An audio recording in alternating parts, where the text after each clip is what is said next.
welcome to the Over and Back Classic NBA podcast. I am Jason, and with me as usual is Rich. Hello, Rich. Hello, Jason.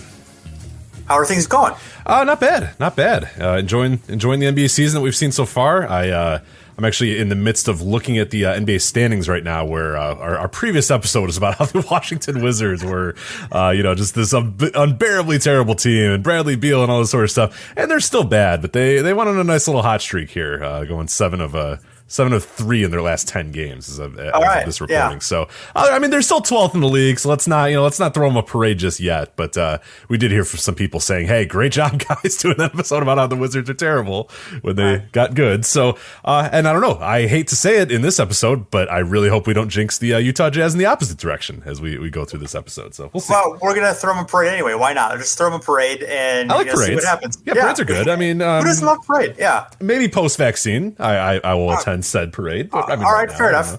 Virtual parade. If it's outside, I don't know if I'm doing a virtual parade, but I'll we'll see. I'll wait. Yeah. If that's the only parade I get, I'll do that parade. That's fine. Fair do enough. I like parades? I just said I like parades. I don't really think I like parades, actually. They're kind of terrible. So, well, what's your stance on parades? I guess I should ask before. Like a short amount of parade is fine, but a long parade is not.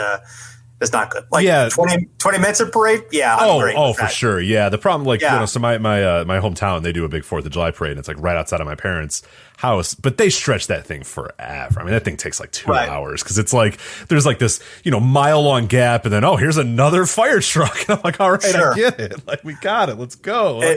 Also, both high schools marching bands. Right. It helps if you can sit. If you can sit during the parade, that's also beneficial. The more you can sit, the longer I'm tolerant of the parade, I guess. Well, what I was able to do is I actually was able to monetize the 4th of July parade because my mom had the idea of let's sell like soda and water to people walking by and people that got hot. So yeah, when it was a particularly hot 4th of July and that thing was particularly long with as many fire trucks as possible and maybe some garbage trucks and maybe even a plow or two. Right. Wow. Yeah. That's when the big money came in. When the people were getting hot, they're kind of bored. They want a Mountain Dew or a water. That's where I came in. So yeah, I made some pretty pennies back in the 4th of July parade days. So I guess I do like parades now that we think about it. So my official stance is parades okay at times. All right. Well, speaking of money, the Utah Jazz so far in the 2021 season having money. They are, as we speak, 27-8 with a 9.91 SRS. They're on pace for a 63-win season. That's a pretty big jump from 2020. They won 44 games. Of course, it was a shortened season. They would have won about 50 over a full season, 2.52 SRS. So like a 7+ jump in SRS, possibly, 13, 14 jump in wins if they maintain this pace. They may not. They may. Who knows?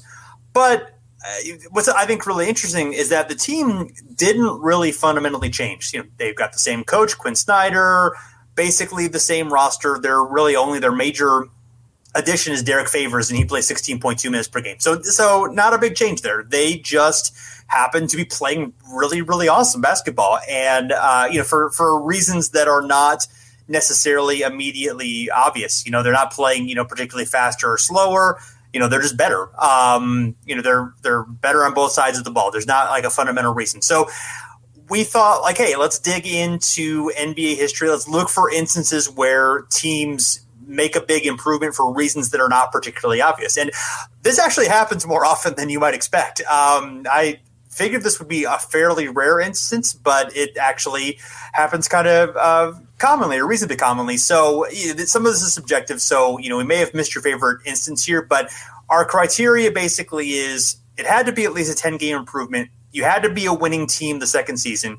You could not have a coaching change between seasons, and you could not add any major stars between seasons. So we dug into about 6 examples here that we'll talk about, and then we went through the rest of the decades and tried to list any interesting case of this. We'll talk a little bit about that. So sound good to you, Rich? It does, yeah. And we had to put a few of those parameters there because, just doing incremental, coaching changes was a big one where I would find someone like, whoa, holy crap, what happened here? And it's like, oh, they don't have Jason Kidd as their head coach anymore. Okay, now I see. Yeah. It's okay. That makes sense. Yeah. That makes sense. Mike Budenholzer is a better coach than Jason Kidd. Okay, got it.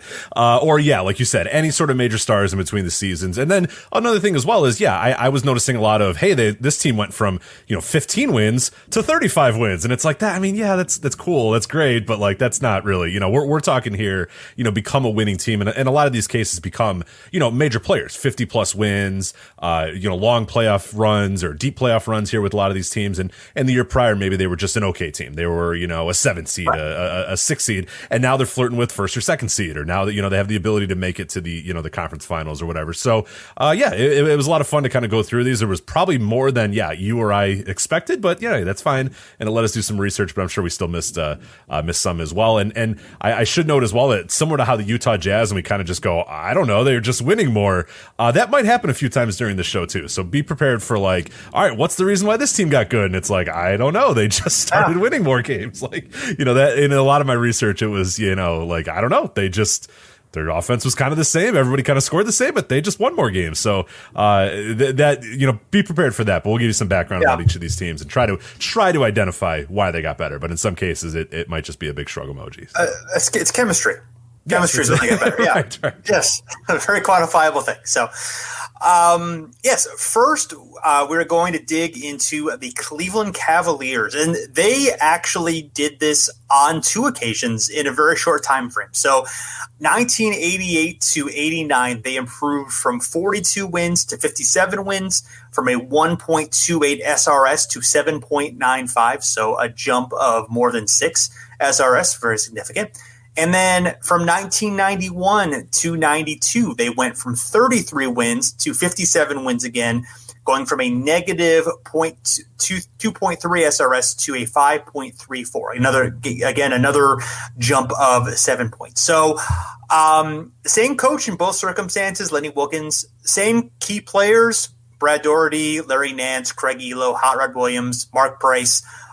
Injuries contributed in a bit in these cases, so there's that factor there. But I was just I thought it was really interesting given the continuity that they did have, that it happened to happen twice. Yeah, it's definitely a little strange, and especially that 1991 to 1992 team where, 33 and 49 to 57. And I just found it fascinating, too, that 89, 57 and 25, 1992, 57 and 25. So the exact record, right. Obviously the 89 team a little bit better with the 7.95 SRS. But, just found it very, very interesting that, kind of the same key players, same coach, franchise kind of in the same about exactly the same place that they were in 89 to where they would be in 1992, where it's like, hey, we're really good, but we're not as good as the Celtics, or we're not as good as the Bulls. I mean, maybe the other players have kind of changed a little bit, but no, just kind of fascinating to see it happen in such a close amount of time here for the Cavs. Sure. So first 88 to 89, the Cavs, of course, been a terrible franchise in the early 80s, bad ownership, well, more than bad, awful ownership. Historically terrible, which, by the way, put a pin in that. We're about to talk about something here where we're going to go over some of those foolish trades and terrible decisions that the Cavaliers made. In a bit. It's fun, yes. Teaser. Making all kinds of foolish trades, embarrassing mistakes, just, really, really bad. Stepion's out in the mid-'80s, and then things are turning around under the Gunn family. The Cavs had a really killer 1986 draft. They had Coach Lenny Wilkins, who was excellent at his job, and had a successful stint with the Sonics. GM Wayne Embry, who was awesome at his job with the Bucks, and so there were adults in the room. They were stewarding the team, appropriately. Going into 1988 season, they got a really good young core. They got Mark Price, they got Brad Daugherty, who was the #1 overall pick. They got Ron Harper, they got Hot Rod Williams, they got Craig Elo. They'd had rookie point guard Kevin Johnson in the 87 draft, and also, for what it's worth, didn't play a whole lot, but I didn't really realize he played for the team. They had 23-year-old Del Curry. Yeah, they're so deep. They're crazy deep here. There's, we'll talk about another team too with the Dallas Mavericks in the 80s as well. But this is an era where there's some team. Yeah, they're not teams that like were winning all the championships and kind of get overshadowed by the Lakers and the Celtics and the Pistons and later in the decade. But there's some super cool, fun, deep teams, and this Cavs team is one of my favorites, where they can go 7 or 8 deep with like dudes, like all really, really talented guys. Obviously, they're missing that big star, the transformative, dominate the game star or whatever, but real fun teams to watch and just, like you said, Kevin Johnson, he's a rookie there. You don't really, he's not as prominent as some of these other guys. And then Del Curry as well, who would, and later become a little bit more prominent. But at this time, just another name that you're like, oh, wow, Del Curry. Damn, they had a lot of, especially a lot of shooters. I mean, you talk about Mark Price, Kevin Johnson, Del Curry, Craig Elo. I mean, that's Ron Harper, who ended up becoming a great 3-point shooter as well. That's some good ass shooting in there. That's some good shooting right there. Yeah. This is the last season with 23 teams, expansion happens in 89 and 90 and, and then of course later on. But so, yeah, this is really kind of the teams would not be as deep, obviously, going forward after the season because there's just, the spread thin with expansion. But so, they're like I said, there's a lot of young guys. There's maybe a little bit of a glut in some respects. So, and as you said, the Cavs not really having that star. So they go all in on Larry Nance. They trade Tyrone Corbin, Kevin Johnson, Mark West, 1988 first-round draft pick that ended up being Dan Marley, and 2 second-rounders to the Suns for Larry Nance, Mike Sanders, and a 88 first-round draft pick in which the Cavs selected the legendary Randolph Keys, of course. Randolph Keys, yes, we all know about the. Yeah, we don't even need to explain Randolph Keys. We don't need to, it would be. We did a whole month series about. Oh, no, that was Bill yeah. Russell. Sorry, that was Bill Russell that we did that series about. I forgot if it was Randolph Keys or Bill Russell. It was Bill Russell. Sorry, Russellmania I forget. Yeah, right. No, not Randolph Mania. That would be so. Yeah, that's why I was for a second I got mixed up. But yes, it was Russellmania. But what would be our Randolph Keys? Series name, like the keys to the game. Yeah, I was going to say that, but that's a little too right. Yeah. If he's from Florida, I don't know. Yeah, I don't know. Right, we'll have to workshop that one. Yeah, I don't know off the top of my head. Yeah, keys to the game. That'd be the obvious one, but I think we can do better than that. I really think we can. So yeah. So Larry Nance, not a super duper star, but the prior season averaged 22 points, 8.7 rebounds, 3.4 assists. Was all around really good player. 27 in his prime. Was again not necessarily a superstar, but a good guy to build around. And you didn't know what Kevin Johnson was going to turn into, obviously. The other guys they gave up, again, the pick becomes Dan Marley, but it wasn't like they gave up some king's ransom. It seemed like a king's ransom at the time for Larry Nance. Perfectly good trade. And Nance plays, 7 years with the Cavs and, for the most part, is really good on that team. Obviously Kevin Johnson gave the Suns more value than Larry Nance gave to the Cavs, but I think it's a defensible trade. Defensible trade. Yeah, like a solid trade. It's not bad. Yeah, the Dan Marley being in that trade kind of hurts a little bit as well, and obviously with the success the Suns would have in the early '90s, but a lot of the success came. It was really really helped by Charles Barkley coming to town is when they finally get over that hump, and yeah, they were a good team for many years, obviously in the early '90s, and Tom Chambers definitely helps as well. But yeah, no, I think that's a fine trade. That's a trade where I think both teams got what they wanted and both teams got a benefit out of them. So yeah, I wouldn't do it over if I was the Cavaliers or the Suns. Either way. Sure. So the Cavs end up they are 14-13 in games in which Nance plays for the rest of the season. They actually lost 9 of the first 11 games, so not a good start there. But things ended up going much better from there. They win 8 out of their last 9. They're in the playoffs at 42-40. So, and the other key guy they got in there was Mike Sanders, who, kind of an overlooked addition to this trade, but, he was definitely a very solid player, keeps the Cavs above average, during his 2 stints with the team during this era. We'll get more into that in a little bit. So 88, they lose in the playoffs to, guess who, the Chicago Bulls in 5 games. So things, but 1989, things are going to go a bit better. And 57-25, they got a full year of Larry Nance. The roster largely, the same. Not a real. They get Chris Dudley, for he's off the bench, but not really any big changes there. They get Tree Rollins, but pretty much the same. And then of course the legendary Randolph Keys. They managed to keep Randolph as well. So. Then they, as we mentioned, 57 wins. They had the best SRS and net rating in the league. They actually finished tied for second in the NBA in wins behind the 63-win Pistons. They jumped from 15th to 9th in offensive rating and 5th to 2nd defensive rating. Maintained a slow pace. They finished among the 5 slowest teams in both seasons, whether they had Lenny Wilkins or, of course, later with Mike Fratello, they would be an extremely slow team, even more so with Fratello. Yeah. Oh my God, historically slow. Yeah. Yes. And obviously the league would become tremendously slow over the next decade as well. But anyway, the postseason result being the same in both cases. They lost in the first round of the Bulls in 5 games. 1989 being the shot where the 6th-seeded Bulls beat the 3rd-seeded Cavs. In the previous season, the Bulls were actually the higher seeded team. So then we go to 91 to 92 jump, and the Cavs actually came down to earth in 1990 at 42-40. So they would finish 42-40 twice during that span, and 57-25 twice during that span. So that's kind of fun. They lost Sanders in free agency. You lose Sanders, then you just you fall down to average. The big mistake is they traded away Ron Harper for Danny Ferry, who was the number 2 overall pick. At that point, was playing in Italy instead of playing with the Clippers because he didn't want to play with the Clippers. I can't blame him, honestly. Yeah, between the two, Italy or the Los Angeles Clippers, I'm with Danny here. So right, so they get Danny Ferry. He was pretty hyped out of Duke. I mean, there was not the realization that he was going to be the bust that he ended up being. Doherty and Nance also missed big chunks of the season, so that's why they kind of fell off. They again lost in 5 in the first round, this time to the 76ers. So 1991, that's when they go 33-49. Injuries again. This time it is Price and Hot Rod missing much of the season.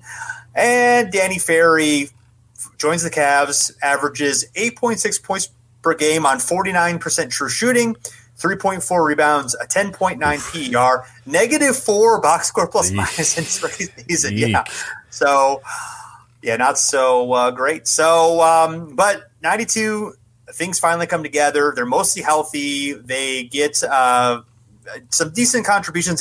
Besides the core guys that we've talked about, they also had free agent John Battle and rookie Terrell Brandon. Probably most importantly, they realized that Danny Ferry sucked and they only played him 14 minutes per game, even less than they played Steve Kerr, who was in his 3rd and final season with the team there. They even brought back Mike Sanders late in the season to help in the playoffs. Interestingly, the 92 Cavs were an excellent offensive team. They were 2nd in the league in offensive rating, and then kind of in the middle of the pack, they were 11th in defensive rating. So kind of the opposite of what led to their success the first time around. They're 5th in SRS, again tied for the 2nd best record in the league behind the 67-win 92 Bulls. And they finally got past the first round. They beat the Nets in 4 games. They ended Larry Bird's NBA career, winning against the Celtics in 7 games before falling to the Bulls in 6 games in the Eastern Conference Finals. So, so close. And then, from there, the Cavs kept it together one more season, made it to the 2nd round, but then again lost to the Bulls. This time they were swept in the 2nd round. Jordan hitting the shot part 2, the less famous version of the shots. And then from there, they end up going to Mike Fratello instead of Lenny Wilkins. And then Wilkins decided to go to Fratello's former team, the Hawks. So they kind of a fun trade there. Doherty retired earlier, and they kind of gradually moved on from Price, Hot Rod, Elo, and Nancy. Some of those guys got old and retired. Some of them, moved on to other situations. So the Cleveland Cavaliers. So just kind of a wild for it to happen twice in such a short period of time. Yeah, absolutely. And you mentioned Danny Ferry there, and that's remarkable that they just pretty much gave up like halfway through the year, where they're like, all right, look, this guy stinks. Like, we're not like, because that's, especially in today's NBA, it seems like that would be impossible. Like, we got this guy with their 2nd overall pick. Like, we traded the guys, we traded people for, like, we have to play and we have to see what we have. Pretty remarkable that he comes to a team that's pretty damn good, as you're saying, kind of shockingly good. And they realize very quickly, hey, look, we don't really need this guy. And we're better off maybe if we play him less. And I admire that from the Cavaliers, a team that wasn't, didn't always make the best decisions there. But then they would, of course, sign him like a year later to that 10-year deal or whatever. So right. I guess they, a short amount of time where they realized, hey, wait a minute, like maybe this guy's not good. And then they said, actually, you know what? Here's a bunch of money and a lot of years of contracts. And now I think he's like the all-time leader in games played for the Cavaliers or something like that. Is he or Big Z probably? I imagine Sojourner has passed him at some point. Yeah, I don't think Ferry played that long for the. So let's look that one up. We'll I don't know exactly, but I think it was shockingly really. Like I remember not that long ago. Don't ask me why. Do not ask me why. I watched the Spurs Detroit Pistons NBA Finals, and Danny Ferry's on that Spurs team, which I could not believe he was still playing in like 2003. And I think he had only been on that Spurs team for a year or two prior, and I think he was in Cleveland all those years as well. Yeah, I could be wrong. Yeah, I guess 91 to 2000 he played with the Cavs. I mean, he got better. I mean, he was sort of like okay-ish role player by the end there. But yeah, that's pretty wild there. So, Rich, our friends at Manscaped do not want you to make a mistake like the Cleveland Cavaliers made with Danny Ferry. No, they do not. No, they, of course, as we mentioned last week in our last show, that support for Overback is brought to you by our friends at Manscaped, the best in men's below the waist grooming. Manscaped offers precision engineered tools for your family jewels. They obsess over their technology developments to provide you the best tools for your grooming experience. And yes, no mistakes, no nicks, no cuts, nothing like that. Nothing like what the Cavs had with Danny Ferry with Manscaped. Not at all. Absolutely not. The Manscaped engineering team, they spent 18 months perfecting the greatest ball hair trimmer ever created, and they just released the new and improved Lawnmower 3.0. Yeah, third-generation trimmer features cutting-edge ceramic blade to reduce grooming accidents thanks to their advanced skin-safe technology pioneered by Manscaped. And when I tell you this is premium, I mean premium. The battery will last up to 90 minutes, so you can have a longer shave, and the waterproof technology allows you to groom in the shower if you want as well. Yeah, and one of the coolest features is the LED light. It illuminates grooming areas for a closer and more precise trimming. They also upgraded to a 7,000 RPM motor with quiet stroke technology. Absolutely fantastic. Yeah, you can shower so you can be in your shower with the lights off and still trim your balls. I mean, come on. That's next level. That is what living in 2020 is all about. But anyway, let's not forget about the charging stand as well. You can show your mower off loud and proud because this intelligently designed stand is convenient charging dock, powered by USB. Also, you can just plug it into your laptop. You can plug it into your computer. You can go to work and plug it in. You can plug it in the car. The USB technology will charge it and let it happen whenever you need. And if you are listening to us speak right now, we want you to experience Manscaped firsthand for yourself. You can trim that junk of yours. You get 20% off plus free shipping with the code FANSIDED20 at manscaped.com. Jason, once again, that's 20% off plus free shipping with the code FANSIDED20 at manscaped.com. Once again, 20% off with free shipping, manscaped.com, and use the promo code FANSIDED20. Your balls will thank you, and we will thank you as well. Absolutely. By the way, yeah. Oh, sorry. Go ahead. I was going to say, Danny Ferry, third all-time in games for the Cleveland Cavaliers, 723. LeBron James, number one with 849. Yeah, I guess he played some games with them too. So that's true. Yeah, that's true. Yeah. And Zildjiannis is number two then, right? Zildjiannis is number two, 771. Ferry is ninth in minutes all-time, 15,045. So wow. That's a lot of minutes. Well, and he had a very famous bald head as well. And I don't know if you're gonna be able to get to that bald with the Manscaped, but you can try. You can trim it a little bit. I can say firsthand I've used the Manscaped on areas other than my balls, and it is possible to trim other parts of your body. But again, you're not gonna get the glassy bald head of a Danny Ferry, but you can maybe get a little bit close. Anyway, all right, let's talk about the Dallas Mavericks here. Speaking of glossy bald heads, I don't know. Yeah. I don't know who. Trying to think of who's a famous bald Dallas Maverick. Dallas Maverick. Yeah. They all have hair, right? Who's bald and plays for the Mavericks? I can't think of any like Jason Terry. He had a little bit of hair. Like I wouldn't call him dramatically bald. I guess Jason Terry would be our bald Dallas Maverick. Derek Harper. Derek Harper's our bald Dallas Maverick. Is he fully bald? I wasn't. I forget if he had. Yeah, Derek Harper was later on, I think. Yeah. There we go. All right. Derek Harper. Speaking of Derek Harper, let's Jason Kidd. Jason Kidd is bald, of course. Anyway, let's talk about the Dallas Mavericks here. The season we're going to focus on here, 1986 to 1987. The 1986 Dallas Mavericks, 44-38 with a .07 SRS. Then in 1987, things turn around. They go 55-27, 5.54 SRS. A little bit of background about the Mavericks, though, of course. They have some initial struggles as an expansion franchise beginning in 1980.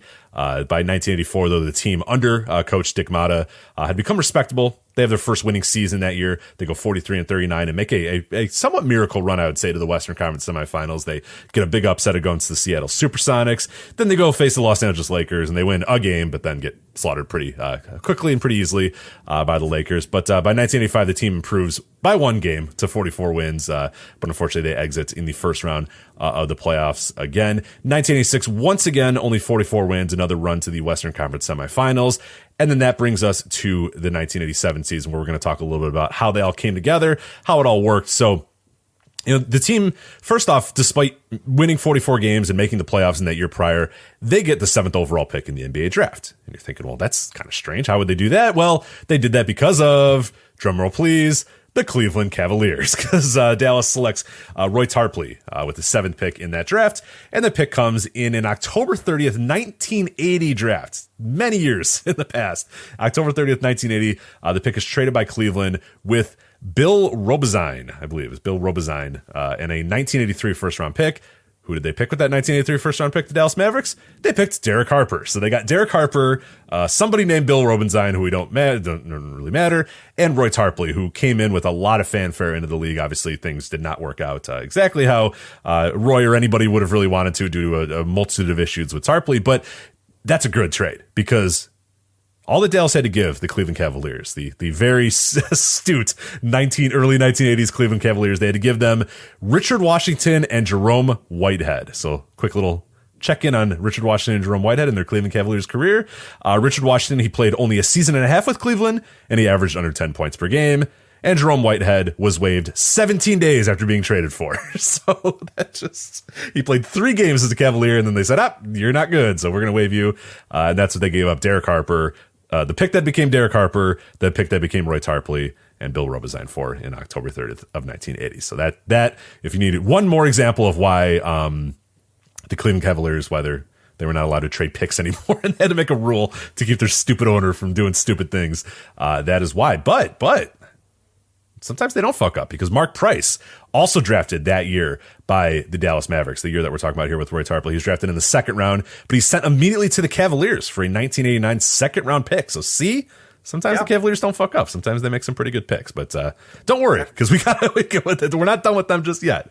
We got one more for them here in this thing. But so anyway, at the beginning of the 1987 season, we're looking at kind of the big moves that Dallas is going to make to improve and kind of change their roster, which had been pretty good and pretty solid for the last few years. Well, they make a relatively big trade in terms of like you would think that they would get worse from this, but it actually ended up being the opposite. They trade Dale Ellis to Seattle for Al Wood. And they sent Jay Vincent to the Bullets for future draft picks. So those are, 2 players that played decent roles for them, especially Dale Ellis, who would turn into a much better player in Seattle, but was a pretty good piece of this Dallas Mavericks team right here. But what this ends up doing, though, is it gives more playing time to both Detlef Schrempf and Derek Harper. Plus their defense improves with this as well. They go from 20th in the league to 14th in the league, which definitely helps them a lot. And as we're talking about Detlef Schrempf, I want to Jason, if you want to play a little bit of trivia here, I want you to guess how the Mavericks got the rights to Detlef Schrempf. What team? There's all these teams, as we said, all these different teams. What team do you think traded the draft rights to Detlef Schrempf to the Dallas Mavericks? So. I'm going to guess it was a team called the Charlotte Bobcats. No, I mean the Bobcats. They don't exist. They weren't. Yeah, I don't know. Yeah, they didn't exist ever, to be honest. Yeah, they never existed. right. Yeah, that never happened. All right, Rich, you have to tell me. I don't have any more guesses. I'm sorry. Believe it or not, it is the Cleveland Cavaliers. February 7th, 1981. The Cleveland Cavaliers traded the future draft rights here, 1985 first-round pick, with Chad Kinch to the Dallas Mavericks for Jeff Huston and a 1983 third-round pick. So another fantastic move by the Cleveland Cavaliers, who say draft picks, it's amazing. I'll be honest, it's amazing the Cavaliers ever were good again. You know what I mean? Like, they got real good, as we talked about. We just alluded to them getting really good with a really deep team, despite the fact that for a decade plus, their owner just traded every draft pick for bad players. It's unbelievable that they got good again. So congratulations to, as you said, the guys that did get in charge there, Lenny Wilkins, Wayne Embry, and those guys. But anyway, as far as why this team, got good and ended up going from a 44 win to a 55 win. Mark Aguirre, he raised his scoring to 25.7 points per game, up from 22 the prior year. So I'm sure that helped a little bit. Rolando Blackman, he had pretty similar numbers year to year. So I guess the consistency helps. Those guys have been playing together for a few years now. Derek Harper jumps from 12.2 points per game to 16 points per game, as we said. So that definitely helps. Detlef Schrempf kind of keeps his same numbers year to year, even though playing a little bit more. Sam Perkins is there. He keeps his numbers kind of year to year. But otherwise, they just win more games. They play better defense, and they're this year the first time they're like the team feels like a real contender, the Dallas Mavericks, and they had a tumultuous beginning to their franchise, but things are going well. They've got a little bit of a thing going here, and they win 55 games. They go into the playoffs. Unfortunately, disappointment for Dallas as they get to the playoffs. They destroy the Seattle Supersonics by 22 points in game one. Everyone's thinking, oh man, this is the year Dallas is going to make this deep run.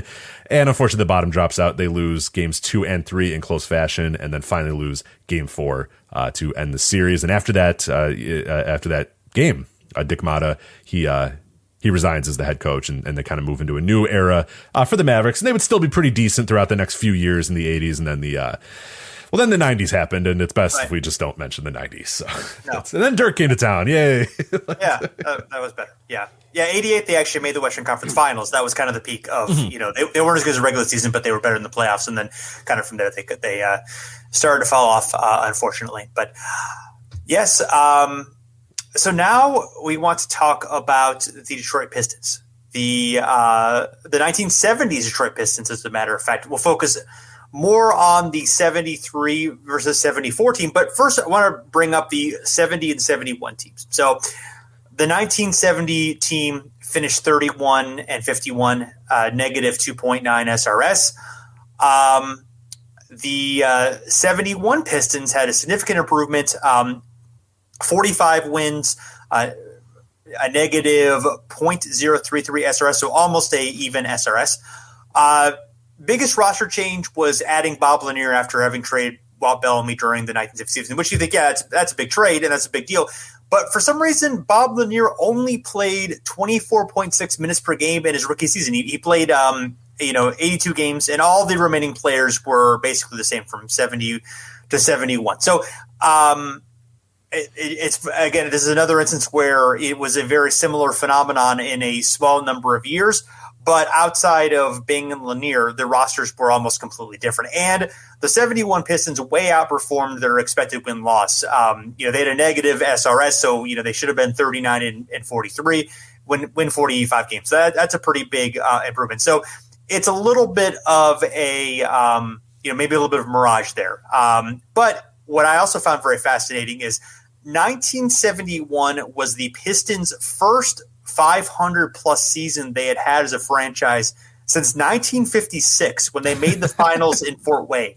So 16 years between 500 plus seasons for the Pistons. The first decade and a half in Detroit, they were under 500. So that's a pretty remarkable run of futility there. So it is, especially in a kind of a tumultuous NBA era as well. Like, now it's like you can go through those and, there's investment in arenas and there's, teams that have years and years in history. But it's amazing the team moves there and it's kind of bad forever. And obviously Detroit is in a relatively healthy state, at least, during some of those years as far as a city. But that's a bad time to be like a terrible, terrible team. And it's kind of amazing that they didn't at least, seek out relocation or seek out, hey, is this team even, something we want in our town? But crazy. 1971 and 1956 just seems like such a long amount of time.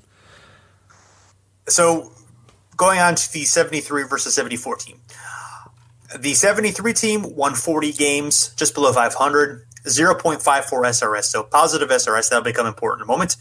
The 74 team, 52 and 30 with a 4.02 SRS. So really, really good SRS, especially for the league at the time. We'll talk about that too. But 1973 was the franchise's first positive SRS season since 1956. So again, 17, 18 years in the past for those who are new to the term. I'm sure most of you know Basketball References. SRS is basically your point differential and takes into account your difficulty in scheduling. So, so that's pretty amazing. That year, Earl Lloyd was the coach for the first 7 games, and then they went on to Ray Scott, who had played for the Pistons, a few other teams, played briefly in the ABA, transitioned to coaching, 38 and 37 that season. So under Ray Scott, they were 1 game over 500. Then 1974 is the Pistons' first 600-plus season in the NBA. All incarnations in the NBA, their first 600 season. If you look at the other, 8 original NBA franchises, those that sort of, survived the initial, the merger and the teams that all folded kind of after that. The Lakers, their first 600 season, 1950. The Royals Kings franchise, 1950. Nationals 76ers franchise, 1950. The Warriors, 1951. The Celtics and Knicks, 1953. The Hawks, 1959. So all of those teams get out of the way in the 50s. Not until 1974 that the Pistons actually get there. So I feel like I'm saying the same thing in a lot of different ways, but the Pistons were really bad for. Yeah, I guess I never really noticed that they were that bad for that long, and especially like being that bad in a league with so few teams. And it's like you don't get lucky. Like one year, just like draft one guy and he helps your team win games. Like you just don't know nothing. But I mean, they had talent.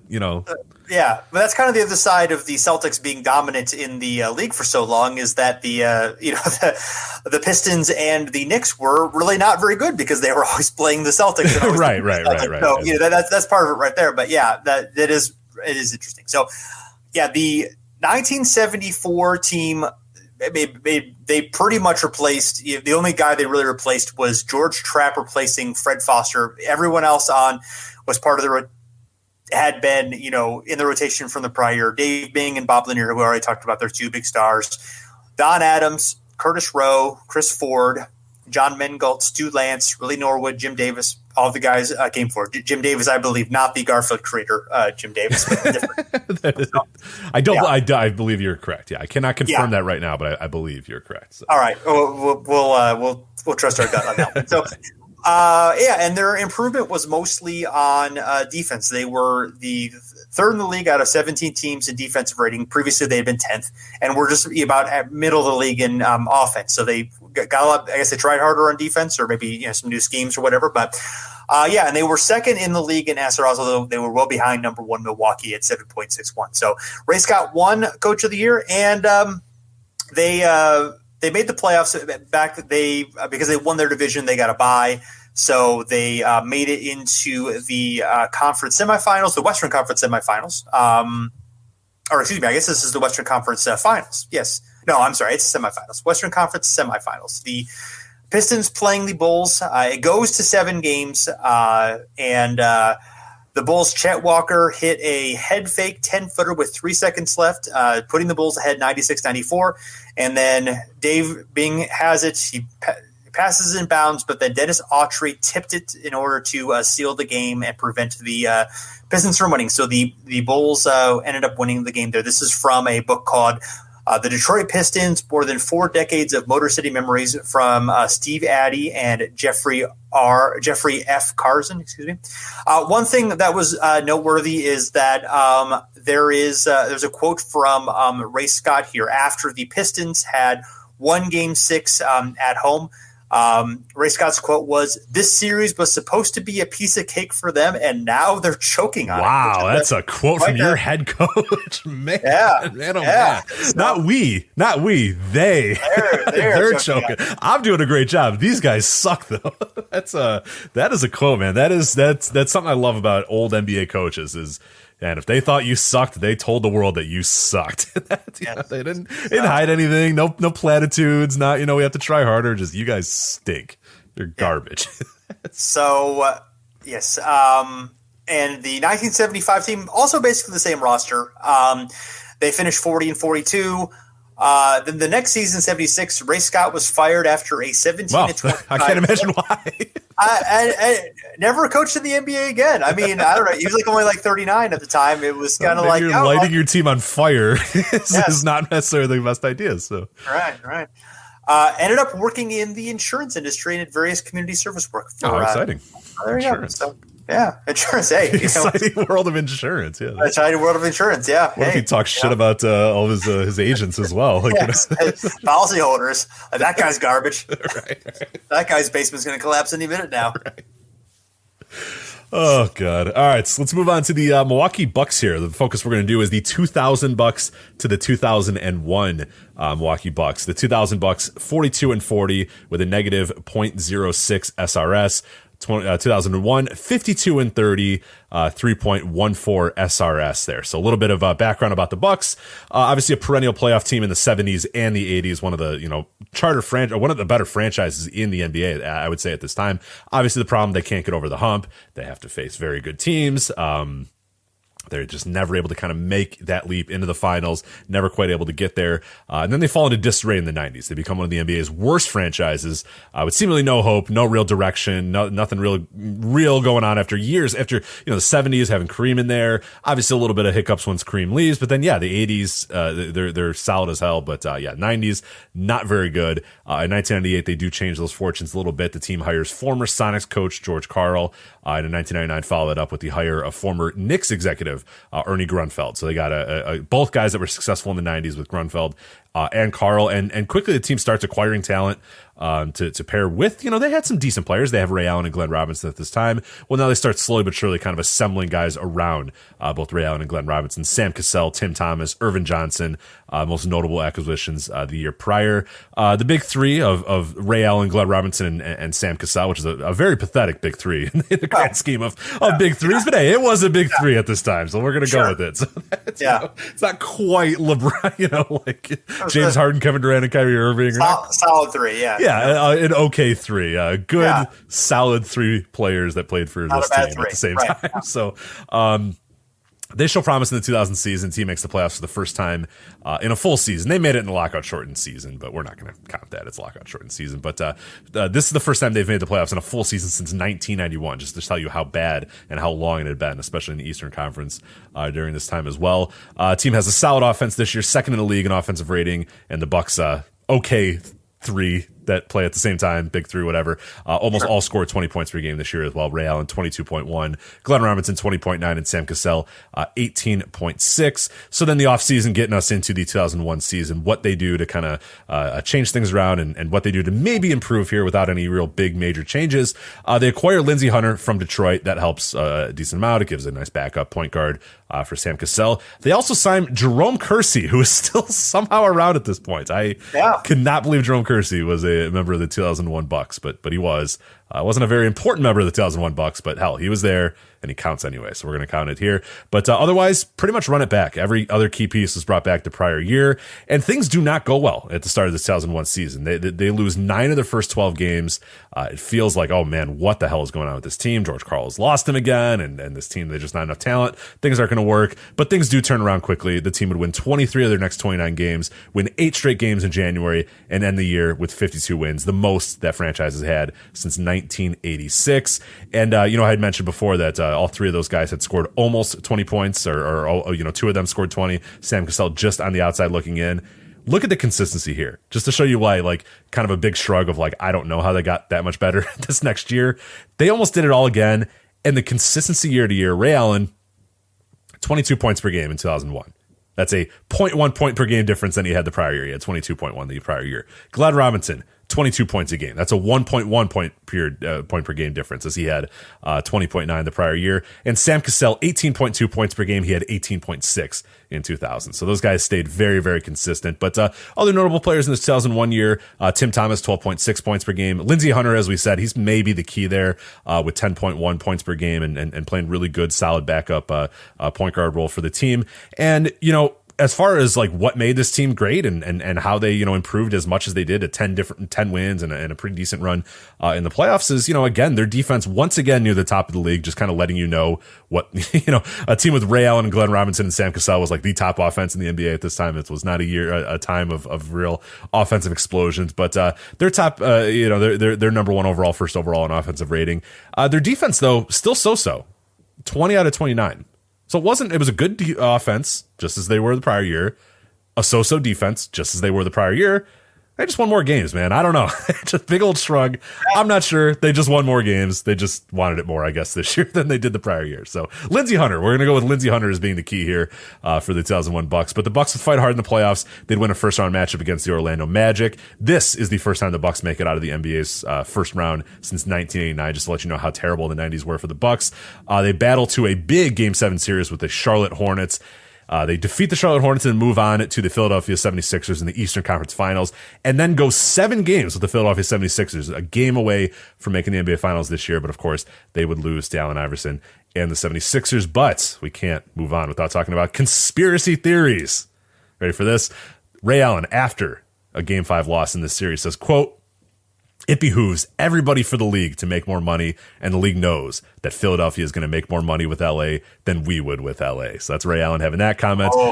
George Karl has many comments as well. Both of them are fined severely at the end of this series, as you know, they both kind of allude to this game being rigged and the NBA wanting the Philadelphia 76ers in the NBA Finals as opposed to the Milwaukee Bucks. So what do you think about that, Jason? Do you think they... In 2001, does the league want to market? I mean, I don't know that they really wanted to market Allen Iverson all that much. Yeah. I mean, they kind of did it kicking and screaming, but I don't know. Do you believe in this conspiracy theory that the Bucks allude to here? Hard for me to imagine that George Karl would ever have sour grapes. You know, right. Any, like unfounded comment against anybody. Yeah. I'm not really I'm not really generally a conspiracy theorist. Although I mean, I will have to say that Irvin Johnson only being held to less than 5 points a game in a series. I mean, that's just that's pretty much unbelievable right there. I mean, I think definitely. Oh, I'm sorry, no, under 7 points per game in the series. He actually exceeded his. See, okay, well there you go. There you go. Yeah, well then that right there, that just tells me that. Interestingly enough, the Bucks had on their they had some really interesting guys on their deer bench. They had Rafer Alston, who ends up being kind of a star later. They had Joel Przybilla, who was a pretty good guy, and then they had Michael Redd as a rookie who only played I believe 6 games during the season, averaging 5.8 points per game. So they didn't kind of realize what they had in him for like another year. So I find that fascinating. But yes, the whole. Yes, I do find it unlikely that the NBA would rig something just kind of based on like all of the hysteria that would follow if such a conspiracy were ever like revealed and caught and were sure. It's pretty difficult to do. There's some other stuff we could go into it if we really wanted to, where it's like this guy got ejected for here, or this amount of free throws versus this or whatever. I don't know. Yeah, it's hard to say. I mean, they get to 7 games though. They still get very, very close. But this unfortunately is going to be kind of the last hurrah for this Bucks team as they're going to kind of fall apart in a bit. And we're actually going to touch on a few of the parts of this team that are going to be moving on to another one of our teams that we're going to talk about here in a bit. But nice. Before that, let's talk some Grizz. The Grizz, yes, the 2003 to 2004 Grizzlies. So. Yes, the 2003 team won 28 games, had a negative 2.6 SRS. The 2004 team won 50 games and had a 2.95 SRS. So, after 7 really lousy seasons in Vancouver, the Grizzlies moved to Memphis before the 2002 season. Hubie Brown takes over as coach in the 2003 season after they had an 0-8 start under Sidney Lowe. Hubie hadn't coached for like 15 plus years or so, I think, since coaching the Knicks in the mid 80s. So it's been a long time. He'd been doing commentary, obviously. Kind of an out of the ballpark thing. He was almost 70 at the time. Nice young 70 Hubie Brown. They finished the season 28-46 to set the franchise record for wins, which was previously 23. So they improvement there, and started rebuilding. They had the number 3 overall pick, Pau Gasol. They had Jason Williams, who of course was dynamic guard. Pretty solid big man, Lorenzen Wright. Nothing great, but solid guy to. Hey, now. Don't you dare be switch. Lorenzen Wright. How dare you? My apologies. And then had some decent young talent: Shane Battier, Mike Miller, who they'd gotten from Drew Gooden during the season, and Stromile Swift, who kind of looked like a potential guy. Great forward of the future, never really panned out, but looked like a good young talent at the time.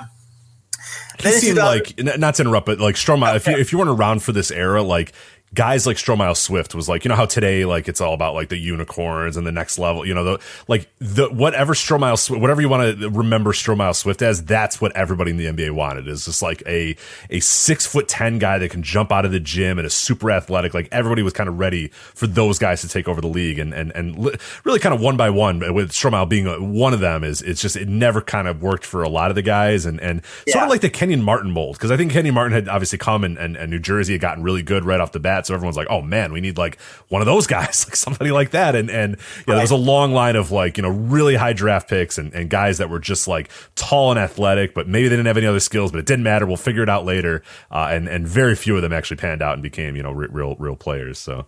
Yeah, I mean, I think it was even more so maybe looking for the next Garnett, you know, and obviously Garnett was unique and special, and, you know, and none of those guys, you know, played much defense or could shoot, which, you know, was important then, and it was becoming more important, you know, as the league was evolving in the middle of the decade. So that was definitely part of it too. But yeah, obviously to have a guy that size with that amount of skill is incredibly rare. So Swift was an okay player, but nothing special, obviously. So,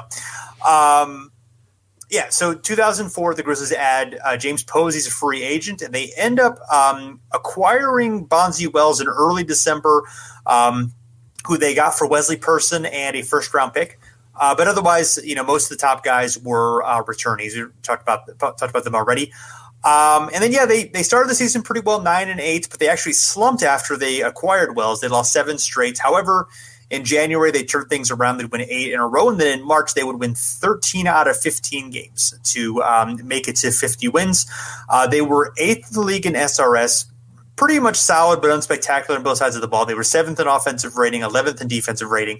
Hubie Brown, he won Coach of the Year. And then the Grizzlies lost to the defending champion Spurs 4-0 in the playoffs. But, you know, overall the vibes were good. The team did make the playoffs the next 2 seasons. They were swept each time. Hubie ended up resigning from the team early the next season because of health issues. Eventually, Mike Fratello took over as coach. Many of the key pieces, Wells, Posey, and Williams, were part of the major 5-team trade in the summer of 2005 that, Posey ended up, and Williams ended up going to the Heat. Bonzi Wells ended up going to the Kings. You know, the Celtics got guys. Everybody got guys in that trade. If it feels like there were 5 teams, and then like there was like a 6th trade, a 6th team that was involved in it was essentially a separate trade, but almost the exact same trade there. So a lot of guys in that trade. And then, Gasol stayed with them for a couple more seasons. It was traded in 2008 in the midseason after he'd missed some time with injuries, and there was some complaints that he was soft, and then ended up, of course, going to the Lakers and securing his NBA legacy. And then, of course, his brother Mark would come back to the Grizzlies in that trade and eventually be part of the next grit and grind era team around Tony Allen, Zach Randolph, and Mike Conley, who, you know, the next sort of successful team in that era. But this was definitely the first team with any success for the Grizzlies. I love it. I was a big fan of this team at this time, especially with, you know, when you were watching that. I mean, this team was so bad for a while there in Vancouver. Oh, yeah. And, like, you know, Awful. playing in front of like 10 people in Vancouver. It's just a dead franchise within, like, you know, barely a decade of being a franchise. It was just like, oh my God, what is going to happen here? And all of a sudden, like, out of nowhere, you know, it all kind of comes together, and it was a lot of fun to watch this team. And it ended up leading to the equally fun grit and grind era Grizzlies, and now the Grizzlies are, you know, they're an okay franchise. Obviously, they're not as, you know, they're not perennial contenders or anything right now, but they're at least seemingly on the right track. But it's hard to if you weren't watching at the time, it's hard to kind of wrap your head around just how bad and how, like, oh my God, what is the NBA going to do with this franchise that, you know, they were for a few of those years in Vancouver, where, you know, it's just Sharif Abdul-Rahim and Mike Bibby playing in front of, you know, 14 people in Vancouver is, you know, just a darkened arena and no one's there. It's just a terrible, terrible time. But we had some fun with the Grizzlies, so good for them. Sure. Did you know that there is another Bonzi in NBA history? No. Do tell. What? Bonzi Colson. He played for the Bucks in the 2019 season. He played 8 games total. He was born in Washington, D.C., and he went to high school in Rhode Island. Oh, is there any way that – so there's no way he was named after Bonzi Wells, right? Like, that's got to be – Well, he's born in '96, so probably not. Yeah, unless they were a big fan of like Bonzi Wells in college or something, maybe. Right. Yeah. Well, Bonzi played at Ball State, so maybe not. Yeah, so I don't think they were. I don't think his parents were huge fans of Ball State. So it's saying, you know what? We're gonna name our kid after this good player from Ball State. I don't know. Maybe the dad was watching a random, ESPN late night game and said, Bonzi, that's a good name. So apparently Bonzi's a junior, so I guess okay. So that does seem unlikely. Yeah. So okay. All right. Yeah. Fair. Fair. Yes. And we can confirm that his father is not named after Bonzi Wells. We know that for sure. Well, unless there's time travel involved. With Bonzi Wells, anything is possible. For sure. It's true. That's a good point. All right, so let's talk about the Sonics / Thunder here, specifically the Sonics. 2004 to 2005. 2004 Sonics, 37 and 45, negative 2.88 SRS. The 2005 Sonics, 52 wins, 30 losses, 2.59 SRS here. A little bit of background, of course, the NBA, one of the NBA's charter franchises in the 90s, also success in the 70s, some decent years in the 80s as well, but in the 90s, they become one of kind of the pinnacle teams. They make the NBA Finals, obviously, in 1996. They have Sean Kemp. They have Gary Payton. They're cool as hell. Everybody likes the logo. They're an awesome, fun team, but they obviously fall on some very, very hard times in the post-George Karl, post-Sean Kemp era. Does not go very well. Paul Westphal is the new coach. He is fired pretty much immediately. He comes in, he jumps in. It does not go very well. He is fired at the beginning of the 2001 season, replaced by Nate McMillan. In February 2001, Nate McMillan is established as the permanent head coach, which I guess very relevant as we're recording this today, as somebody gets fired and Nate McMillan becomes the interim coach for the Atlanta Hawks as we're recording this. So there we go. Nate McMillan always finding life in the NBA here, but 2003 season sees really the biggest trade and kind of the real end of that entire era of the Sonics, as Seattle trades franchise mainstay Gary Payton to the Milwaukee Bucks in exchange for Ray Allen. That year also snaps the 11-year streak of 500 seasons for the Seattle Supersonics as well.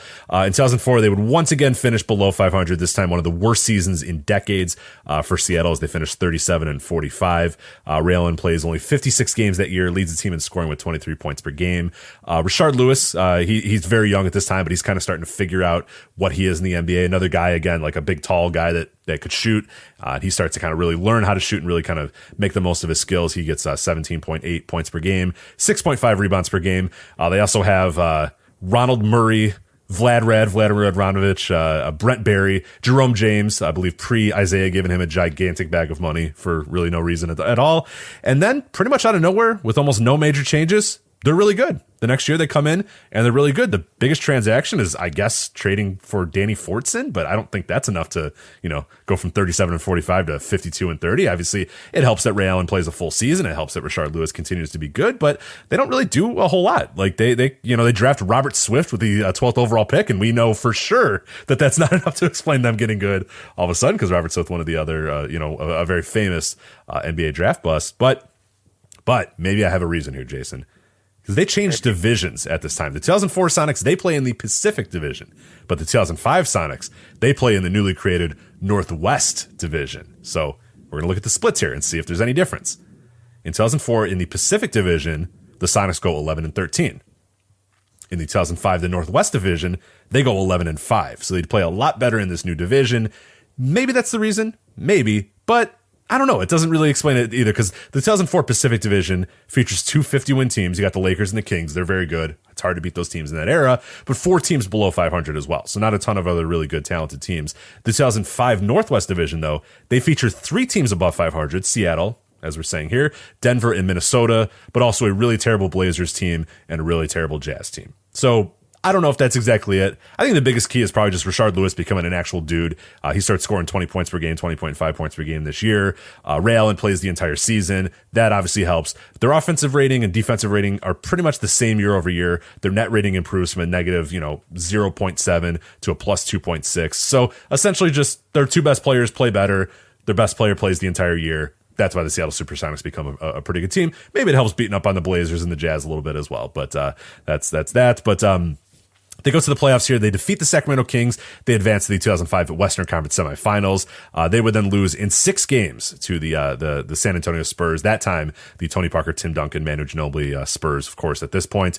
And then the Spurs are going to go on to win the NBA Finals in the 2005 NBA Finals, go and win that season. And this is actually, believe it or not, as we're looking here at the 2005 Seattle Supersonics, this is the final time that this incarnation of the Seattle Supersonics would ever make the playoffs. During the 2005 offseason, Nate McMillan's going to leave. He's going to accept a job as the Portland Trailblazers head coach. And Seattle's going to obviously go through some turmoil. And then in a few years, they're going to be the Oklahoma City Thunder. So as far as we know right now, officially the Seattle Supersonics, this is the last time the Sonics have made the playoffs in 2005, but we'll see. That might change here in the next few years. We'll see. We'll see. Interesting fact. So the Sonics Thunder franchise never won fewer than 20 games, which was they won 20 games their final season in Seattle, and have only 4 times won fewer than 30 games. That's pretty damn good. That's pretty consistent. And considering the amount of talent that they were able to kind of acquire over the years, that's pretty good. That's okay. Hey. Yeah, that is, I would, that put that up there in terms of track record. I've not dug into this, of course, but yeah, that's a bit of a surprise. Yeah, well, and you would have definitely thought like this current like incarnation of the Thunder, but they just keep being like okay, they just keep being like last year's team was good, and this year's team is like, all right, well, we're gonna get bad in purpose now, and they're like, no, we're gonna be okay. It's like, all right, fine, we're just gonna be okay then, I guess. Yeah, I mean they're 14-20 right now, so yeah, they're trying, they're really trying, but I don't know, they might have enough talent. That's awesome, but yeah, no, like the Seattle Supersonics, I mean, you could always almost rely on them being okay. Like they're out there most of the 70s, most of the 80s, and of course in the 90s, it really bottoms out there in that early 2000. But even then, when we say bottoms out, is like, for them bottoming out is like 35, 40 wins. So that's pretty cool. Right. Yeah, exactly. That's interesting stuff. So, all right. So now we're going to dig into a handful of the others. We're going to take them by era. So I'm going to start off with the 50s and 60s. So first, we talk about the 55 and 56 Warriors. 55 Warriors won 33 games, had a negative .19 SRS.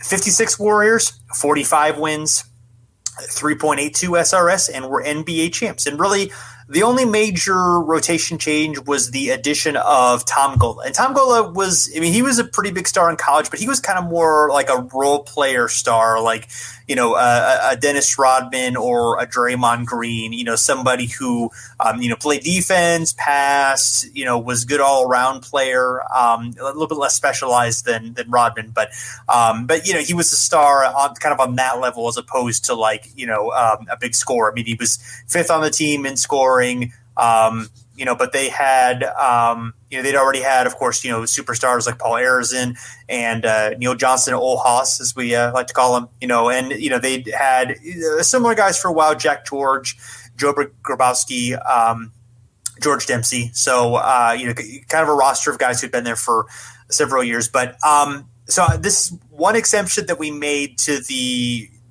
can't switch coaches rule, they did have a new coach, George Sineski, but one, he had played for the team from 47 to 54, so he'd been around that team forever.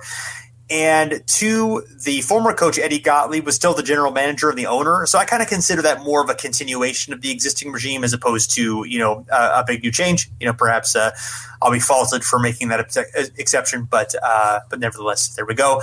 And a fun fact from the 1955 team actually had 2-bit players, Larry Costello and Gene Chu, who ended up being feature all NBA on different teams. So it's a deep league right there when you got those guys on the bench. Yeah, just kind of chilling, doing nothing. Yeah, that's cool. Yeah.